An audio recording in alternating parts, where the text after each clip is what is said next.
Assalamualaikum warahmatullahi wabarakatuh. Kembali lagi bersama kami di channel Usaha Milenial, channel yang membahas usaha-usahanya kaum milenial di seluruh Indonesia maupun di seluruh dunia. Ya, di kesempatan kali ini kami akan menganalisis usaha peternakan domba atau kambing. Yang saya ambil itu dari analisisnya Kementerian Pertanian. Nanti kita langsung saja simak videonya, gitu. Video peternakan kambingnya atau peternakan dombanya. Oke.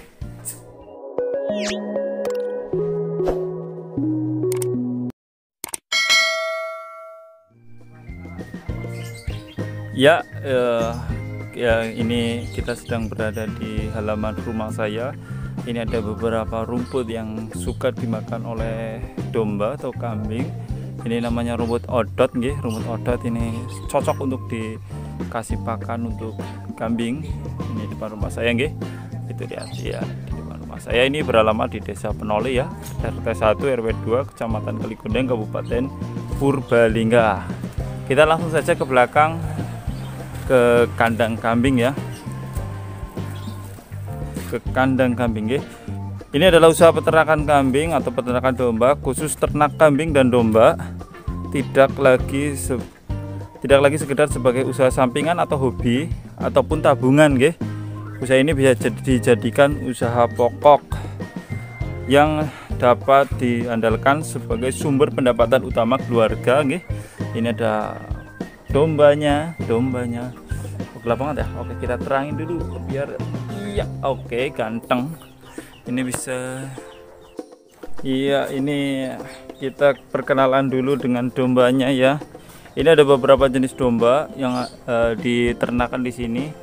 Yang ini adalah domba, namanya domba yang ekornya besar. Ada yang tahu nih sahabat-sahabat domba apa namanya? Domba gibas nih, lihat. Ini pejantannya memakai domba gibas. Usianya udah lebih dari kurang lebih 1 tahun gitu, udah lebih dari 1 tahun.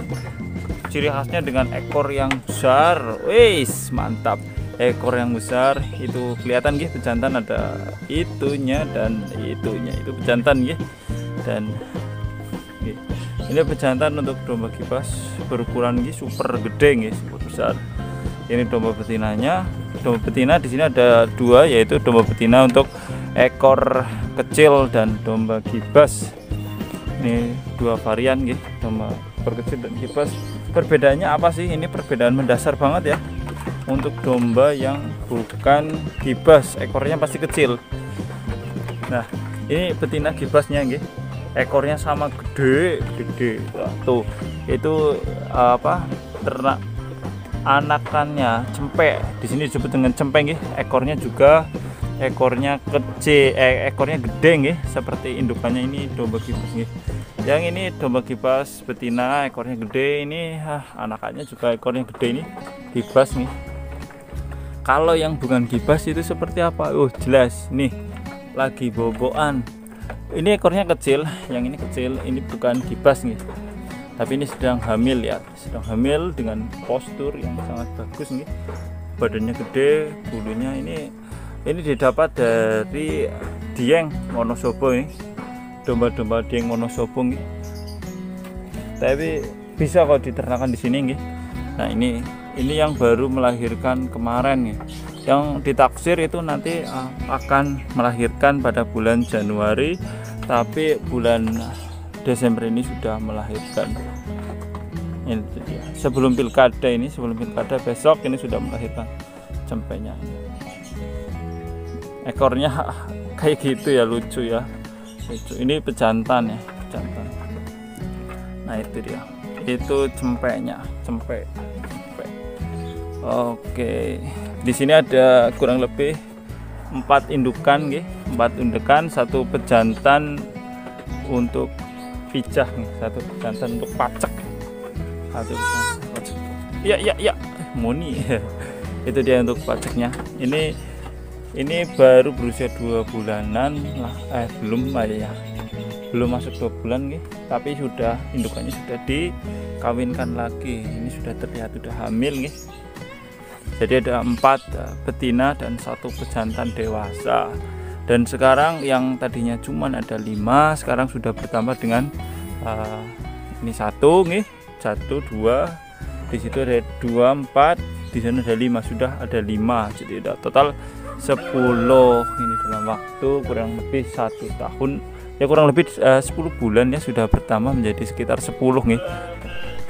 Analisis usaha ternak domba kali ini saya menggunakan memang analisisnya dari Balai Pengkajian Teknologi Pertanian Yogyakarta.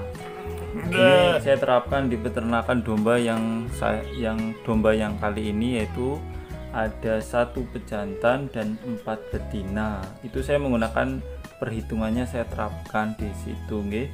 Alat analisis yang paling sederhana untuk melakukan suatu kelayakan usaha tani atau ternak adalah analisis biaya pengeluaran dan penerimaan, sehingga dapat mengetahui besaran penerimaan maupun keuntungan dari usaha yang dikelola. Komponennya itu ada biaya.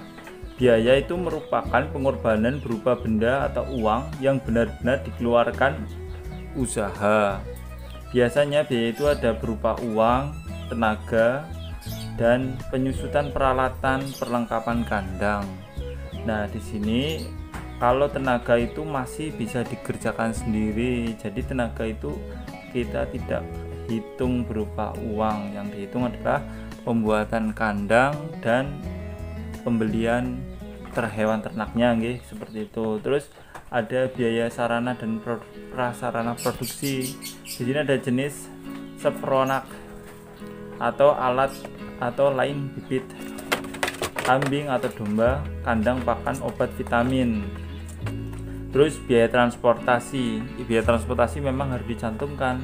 Karena apa? Kita kalau pergi beli kambingnya kan harus pakai uang buat transportasi nggih, harus dicantumkan juga.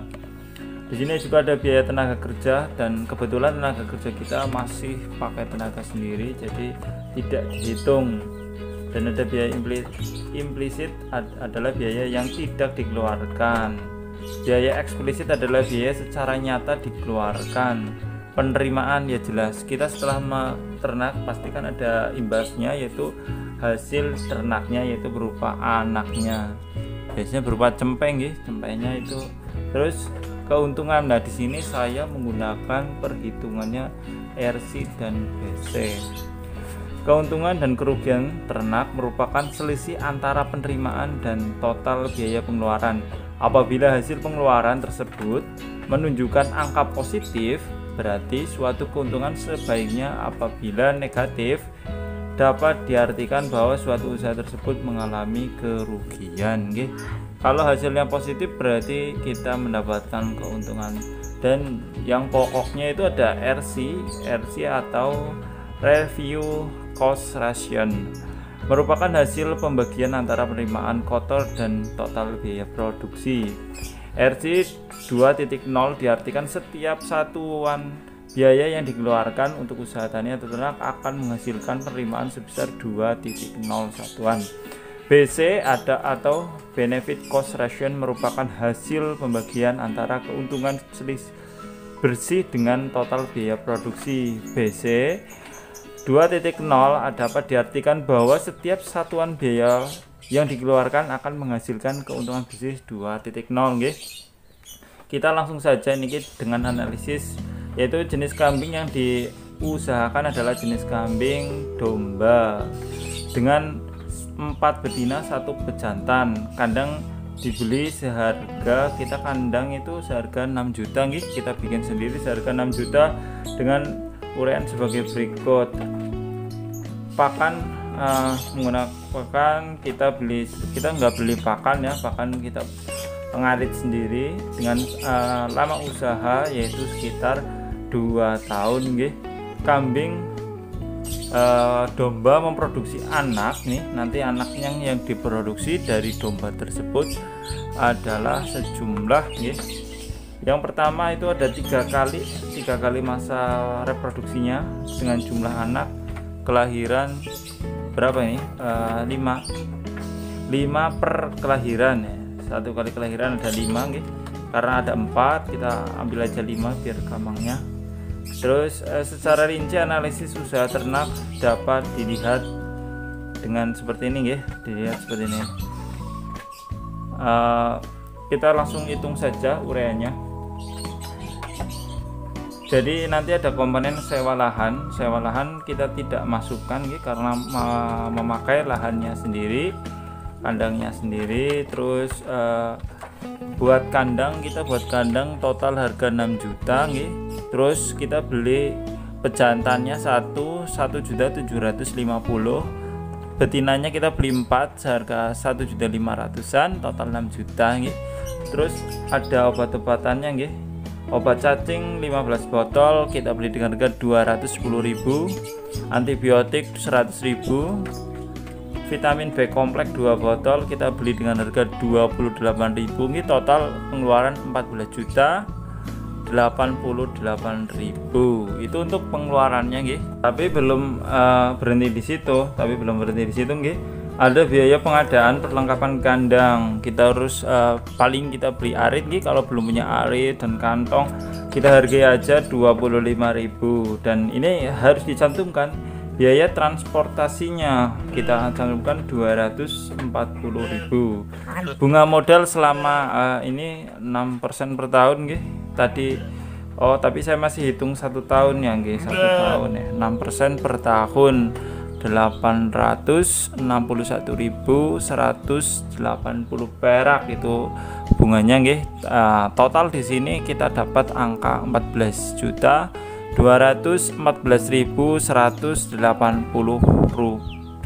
rupiah. Itu untuk total pengeluarannya segitu. Nah, terus bagaimana dengan pendapatan yang kita peroleh dari hasilnya? Lebih jelasnya lagi, kita kan ingin mendapatkan hasil dari anakan. Anakan di sini ada yang lepas sapi sebentar dulu berarti dulu. Lepas sapi sama umur yang baru beberapa bulan itu, dan ditambah ada jelas kita dapat kohe kambingnya, pupuk kandang kita dapat itu udah pasti. Kita dapat rincian seperti ini, berarti 2 kali berarti 2 tahun pertama kita mendapatkan 5 anak, 5 kali 2 10 ekor anak atau cempel lepas sapi dengan rincian harga 1.500.000. Kita ambil angka 1.500.000 itu untuk harga betina harga betina 1.500.000. Kenapa? Karena kita mengambil harga untuk pejantan karena 1.700.000 sampai 2 juta itu kayaknya kurang ya. Soalnya kan kita nggak tahu nanti anaknya bisa pejantan atau betina. Kita ambil paling rendah saja. Jadi totalnya ada 15.000.000 rupiah itu untuk cempe yang lepas sapi. Selanjutnya itu ada anak yang belum lepas sapi atau baru beberapa bulan berarti kita dapat 5 ekor kali 1 juta kita dapat 5 juta. Jangan lupa terakhir ada pupuk kandang 5 kali 70 kali harga 10.000. Kemarin terakhir saya mendapatkan harga itu 12.000 per karung. Tapi di sini kita ambil saja harga 10.000 karena kita nggak tahu harga ke depan itu biasanya fluktuatif dan juga ada petani yang nego harga. Jadi kita ambil aja margin 10.000, jangan banyak-banyak dulu Total ada 3.500.000 rupiah untuk pupuk kandang. Nah, berapa penerimaannya? Ya, bertotal penerimaan yang kita dapat adalah 23.500.000 rupiah. Itu selama 2 tahun 2 tahun kita berternak mendapatkan 23.500.000 rupiah. Keuntungannya berapa? Keuntungan adalah penerimaan dikurangi biaya produksi. Biaya produksinya tadi ada 15.214.180 perak. Jadi total keuntungan itu ada 8.285.082 rupiah. Atau saya ulang lagi 8.285.820 perak. Itu untuk keuntungan. Selama 2 tahun kita mendapatkan kurang lebih 8 juta. Kok sedikit banget? Tenang dulu, kita jangan takut. Berarti tadi kan kita masih ada simpanan pokok, yaitu pejantannya. Pejantan 1.750.000 dan betina 6 juta. Itu jika ditambahkan dengan keuntungan dan penerimaan itu, wah, hasilnya lumayan juga ya. Lumayan, tetap lumayan gitu. Nah, kalau kita tidak jual, kita ternak sendiri yang betina-betinanya, pasti kita akan mendapatkan income 2 kali lipat dan pertambahan lagi. Terus kita lanjut ke RC rasionya berapa. RC rasio tadi kan sudah diutarakan gitu. RC rasio itu apa? Kita dapat angka 1,54, yang artinya setiap satuan biaya yang dikeluarkan untuk usaha ternak akan menghasilkan penerimaan sebesar 1,54 itu. Terus BC rasionya kita mendapatkan 0,54. Kok kecil ya, tidak apa-apa, berarti usaha ternak tidak mengalami kerugian karena selisihnya belum dihitung. Itu peternak masih memiliki 1 ekor pejantan dan 4 ekor betina. Memang keuntungannya kecil nih, tapi kita masih punya stok. Tapi kalau kita ternak semuanya itu pasti akan berkali-kali lipat ya dari yang kita hasilkan selama 2 tahun gitu. Memang kalau ternak kita harus tahan jangka panjang. Memang kalau hasilnya nanti kalau sudah banyak pasti akan mengikuti. Ini bisa setiap bulan jual ini kalau total kambingnya banyak gitu. Seperti itu. Terima kasih, itu analisis dari saya ya. Jantannya bro.